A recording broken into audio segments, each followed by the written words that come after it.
Hello Cancer, Sun, Moon, Rising, and Venus Signs. Kumusta kayo? Sana po ay nasa mabuti kayong kalagayan. Welcome back po sa Star Tarot. Kung bago kayo rito, welcome din kayo. Thank you for your support. I truly appreciate it. God bless you all. Cancer, if you haven't subscribed no sa ating channel, please subscribe at please hit the notification bell po para updated kayo sa mga uploads natin. Thank you. Wow, napakaganda. Meron kayong fulfillment. Wow. So, fulfillment na to, kasama dito yung success. 'Di ba? You're going to be successful sa ngayon. Maaring success ito sa lahat ng area of life. Pwedeng success ito sa iba't ibang parte. Pwedeng sa success ito sa trabaho, sa career ninyo, sa negosyo ninyo, pwedeng sa relationship. You have a very happy and a strong relationships or kung ano man, no, baka din, no, sa trabaho siguro talagang ini-enjoy nyo na yung trabaho ninyo kaya you are feeling fulfilled, no, at pwede rin ang iba sa inyo rito, maybe you are already living your life purpose, no, so pwedeng kung ano ang purpose in life ninyo, baka yun ang ginagawa ninyo sa ngayon, kaya sobrang saya, no, ang nararamdaman ninyo and you are fulfilled and contented, yung ganon. So, masayang masaya, no? Si Cancer. Kaya, congrats. And there are also wonderful event, no, coming your way. Merong mga wondrous events happening sa buhay ninyo. So, pwede talaga na, etong fulfillment na to, kung ano yung pangyayari, no, dito na you are going to be feeling fulfilled, baka ito yung isa sa mga wonderful events na mangyayari. Courage, maybe kailangan ninyo ngayon na i-activate din ang inyong courage, yung inyong inner strength, kasi baka meron ditong napipick up ko dito, baka meron ditong bugso ng damdamin na pwedeng lumabas, pwedeng mangyari, no, dito.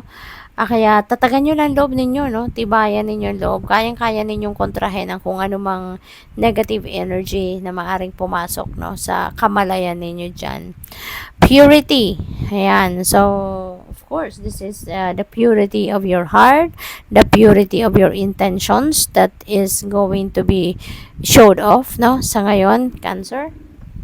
Kahit anumang uh, problema, kahit anumang mga pagsubok, kahit anuman yung mga challenging situations na pinagdaanan ninyo, you were able to survive, no? You were able to succeed, no? Sa pagharap dyan sa mga hamon ng buhay na yan because pinaandar ninyo or pinapaandar ninyo lagi yung purity of your heart, yung purity of your intentions, no? Kaya napakaganda, no? So siguro napakaano ninyo kasi, alam mo yun, yung parang napakabait ninyo, napaka compassionate ninyo, yung ganon. Kaya siguro kayo binibless talaga, no, ng divine universe because you really have that very beautiful heart, no. So, what else? By the way, Cancer, maraming salamat po sa mga nagsisend ng donation. Thank you for sending me super thanks. God bless you all po. May God bless you more. At saka doon sa mga hindi po nag-skip ng ads, maraming salamat for that. And salamat sa suporta. So, yung first message ninyo dito sa card deck na to, live in the now. Okay? Meron kayong stone na Unakite, live in the now. So, siguro ang iba sa inyo, baka masyado kayong excited, no? And you are planning or making plans or putting your time, a lot of time, no, sa pagpaplano for the future, no? Or baka backward naman ang takbo ng isip ninyo, baka masyado din kayong attached pa sa kung ano man ang inyong nakaraan, 'di ba? So pwedeng ganun din ang ganap. At nami-miss ninyo siguro ang kasalukuyang nangyayari, kasalukuyang nagaganap sa buhay ninyo, no? At hindi ninyo to na-appreciate much kasi nga focus kayo sa past or sa future. Kaya you are being advised here to live in the now, okay? Live in the now. Dito kayo mag-focus sa kung ano nangyayari sa ngayon, okay? So, what else? We have appetite. Get out of your comfort zone. Kasi, maaring merong mga opportunities dito nakakatok sa inyo ngayon that might Sorry po. Pasensya na. Sumama na burp ako. Pasensya na po. Maaaring merong opportunities dito na kakatok sa buhay ninyo that will require you to come out of your comfort zone. No? Lalabas kayo dito sa kung ano ang nakasanayan ninyo, lalabas kayo sa kung ano ang komportable lang sa inyo. Kaya siguro kailangan ninyo na magpakatagtag, no? Kailangan ninyo na i-activate ang inyong courage and inner strength dahil sa sitwasyon na ito. But this is great, 'di ba? Kasi lalabas ka na sa kung ano ang komportable ka lang, kung ano yung nakasanayan mo, ibig sabihin, you are up for growth. Ibig sabihin, you are going for expansion na. You are ready to thrive. You are ready to take risk, no? So, good luck sa you. We have Sunstone, take pleasure in the things you do. Ayan. So, enjoy ninyo, no? Mas mabilis umangat or mas mabilis magtagumpay, no? Mas mabilis ang pag-akyat sa ladder of success when you are loving what you do, when you are enjoying what you do, when you are taking pleasure in the things that you do. Kaya maaring ito yung ano ninyo, ito yung kailangan ninyong gawin, no, sa ngayon. Enjoy ninyo, no?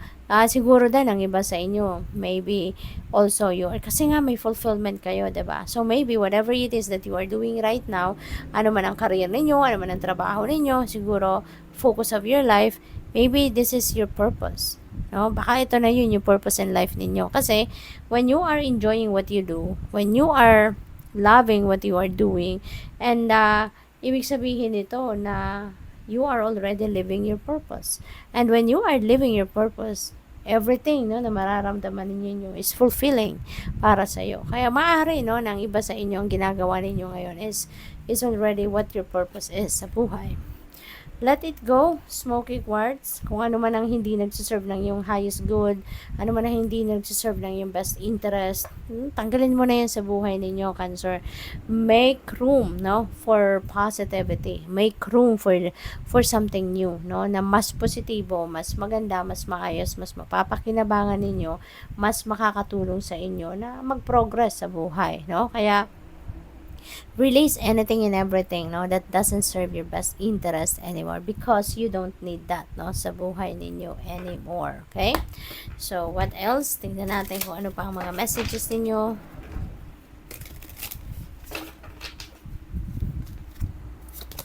We have Emperor. Wow, napakaganda no. Emperor is about stability. Okay, it's about stability sa iba't ibang parte ng buhay ninyo, major areas, family life, relationships, money, career, and finances, yung ganon. So, siguro ngayon, no, stable na kayo, or maybe that is what you are going to focus on to lay a solid foundation in those areas of life, no? So, siguro ganon. This is also a father archetype, kaya maaari din ang iba sa inyo baka magiging tatay na kayo, maybe you are going to be a brand new dad, pwedeng ganun, or pwede rin na baka meron kayong mga transactions or pakikipag-usap, negotiations happening sa inyong mga tatay or sa inyong mga grandpa, no? So pwedeng ganun. We have Hierophant. Wow. So maybe ang iba sa inyo dito baka magpapakasal, mag-aasawa na, no? Pwedeng ganon. Siguro ang iba sa inyo handa na mag-settle down in marriage kasi nga fulfilled na kayo sa buhay eh. Wala na kayong hahanapin pa, parang puno na yung cup ninyo, kumbaga, no? You have reached that point na masaya na kayo sa buhay, na-enjoy nyo na yung singlehood, no? Na-enjoy nyo na yung buhay bilang solo, no? Bilang mag-isa, bilang single, kaya maaaring yon handa nang mag-settle down ng iba sa inyo. Nine of Swords. Wow. So, ang iba sa inyo naman, baka nag-overthink, nag-worry, you know? And this is something na you need to let go. Okay? Kung ano man itong nagpapa-stress sa'yo, ano man itong nagpapasira ng diskarte sa buhay ninyo, It's time to let them go. It's time to to remove that sa buhay ninyo. Hindi ninyo na ito kailangan, no? Kung ano man itong nagpapa-stress sa'yo, nagpapagulo ng isip ninyo, talk it out, no? If you need someone to talk it out para ma-release, no, yung tension, yung bigat sa dibdib ninyo, no? You can reach out to someone na alam ninyong makakatulong sa iyo, alam ninyong mahihingahan man lang ninyo, alam ninyong makakapagpalinaw din ang inyong isipan, no? Cancer, so do it, no? Makipag-usap kayo to someone. So good luck sa iyo. Thank you for watching. Love and light. Namaste.